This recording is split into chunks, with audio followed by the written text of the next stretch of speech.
Hi mga beshies! May chika ako sa inyo. Ito, may natanggap ako from online shopping ako noong December, first week of December para sana sa Christmas na susuotin ko, mga party. Kaya lang dahil siguro busy dito, maraming orders, so na-delay sa tracking pag tinatrack mo yung pag tinatrack ko yung order, sabi nila doon yung logistics daw medyo ma-delay kasi nga may problema daw. So, wait patiently lang daw. Sabi ko, isip-isip ko, okay, that's okay. Mayroon pa namang mga a week before ko planong susuotin sana to. So, hanggang sa nag-stop na yung sa Christmas Day, nag-stop na yung tracking kasi holiday na. Wala nang mga delivery. So, sabi ko, wala na, hindi na, na yun. Useless na yun pag dumating kasi, di ko na masuot, tapos na yung, party. Kaya ganun.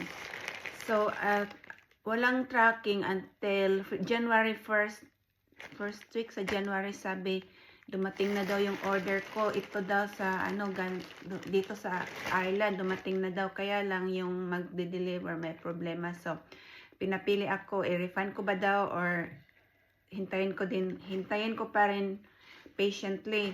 So clinic ko yung refund na lang kasi what's the point na hindi ko na siya masuot kung ko pa, i-wait ko pa siya. So ni-refund ko, so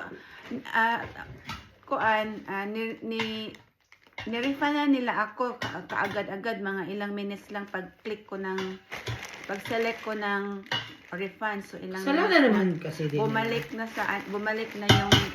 yung credit card ko, na nila, ni-refund na nila yung amount na payment na ko. Tapos ilang days na sabi nila, tapos yung unpost, yung post office dito, unpost ang tawag dito, sa akin, nag-message, nag-email or nag-text na yung ko daw, ito daw, dumating na daw.